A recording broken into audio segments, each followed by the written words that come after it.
नमस्कारम।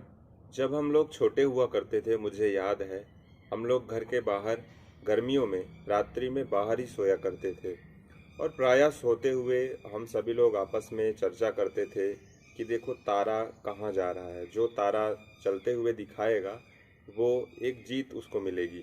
तो कौन कितने तारे चलते हुए दिखाएगा, उसको हम लोग कहते थे कि चलती हुई तरई दिखाओ।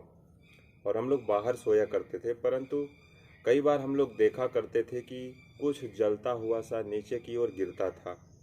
आज वैज्ञानिक दृष्टि से उसको टूटता हुआ तारा कहते हैं और पहले हमें इसके बारे में जानकारी नहीं हुआ करती थी। और हमारे जो बड़े बुजुर्ग हुआ करते थे वो कहते थे कि ये जो जलता हुआ गिरता है यह एक जीव है।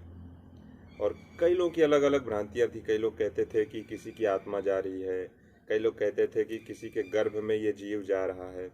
और इसको देखते समय जब ये टूटता हुआ गिरता था तारा, तो इसको देखते समय यदि हम कोई मन में कोई मनोकामना करते हैं, कुछ सोचते हैं, किसी मनोकामना के बारे में सोचते हैं, तो वह पूर्ण होती है। ऐसा हमने बड़े बुजुर्गों को कहते हुए सुना था और मैंने भी कई बार ऐसा प्रयास किया था। मेरे भी मन में कई मनोकामनाएं हुआ करती थीं, तो मैं भी उनमें से कई बार जब टूटता हुआ तारा मैंने जब देखा, तो मैंने कई बार अपने मन में उन मनोकामनाओं की इच्छा को मन ही मन अपने बोला था। तो ये एक प्रश्न भी है, क्या टूटता हुआ तारा देखना शुभ है या अशुभ है?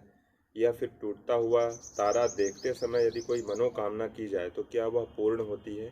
आज इसी के ऊपर हम चर्चा करेंगे। हो सकता है यह प्रश्न आपके मन में भी जरूर कभी न कभी आया होगा और आप भी जानना चाहते होंगे कि आखिर टूटता हुआ तारा देखते समय मनोकामना अपने मन में बोलने से क्या मनोकामना पूर्ण होती है?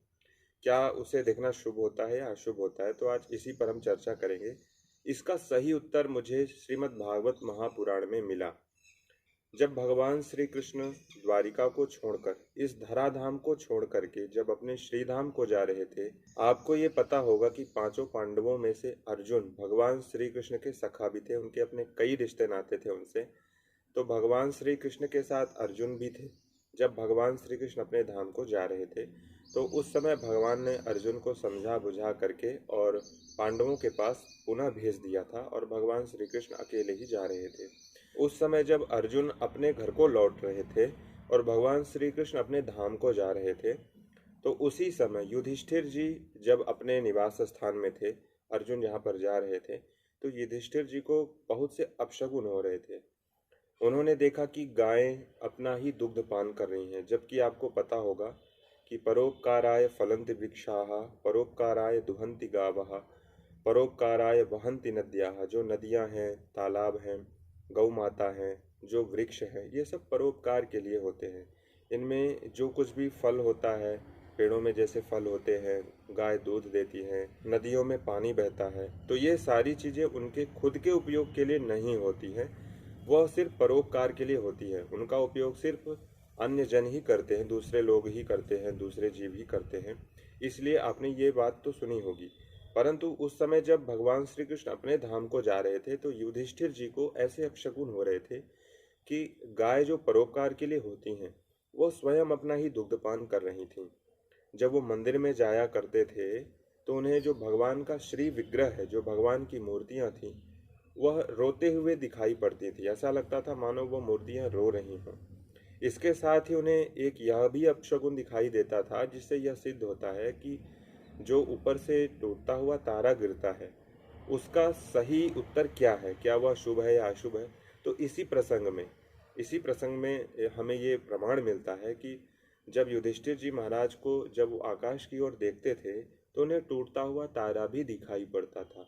तो युधिष्ठिर जी महाराज ये सोचते थे कि ये सारी चीजें अपशगुन हैं। तो उन्होंने सोचा कि मैं जहाँ भी नजर डालता हूँ, वहाँ मुझे अपशगुन ही अपशगुन दिखाई पड़ते हैं। मैं गाय को देखा तो वह स्वयं अपना दूध पान कर रही थी, स्वयं अपना दूध पी रही थी। मैंने देखा श्री विग्रह रोते हुए दिखाई पड़ते हैं। आकाश मंडल में देखता हूँ तो तारे टूटते हुए दिखाई पड़ते हैं। ये सब अपशगुन है। आखिर ऐसा क्या होने वाला है जो हमारे अनुकूल नहीं है? तो देखिए, यहाँ पर सीधा प्रमाण मिल गया कि जब भी आकाश में से टूटता हुआ तारा नीचे धरती पर दिखाई देता है गिरते हुए, तो यह शुभ संकेत नहीं होता है, यह किसी अपशगुन का ही संकेत होता है। और भगवान श्री कृष्ण जब अपने धाम को चले गए और अर्जुन जब युधिष्ठिर जी के पास लौट करके आए और उन्होंने जब भगवान श्री कृष्ण के जाने का समाचार बताया, तब युधिष्ठिर जी महाराज जी को यह बोध हो गया कि जो ये अपशगुन हो रहे थे ये इसीलिए हो रहे थे क्योंकि हमारे परम पिता परमेश्वर भगवान श्री कृष्ण हम सभी को छोड़ करके इस धराधाम को छोड़ करके अपने धाम को चले गए।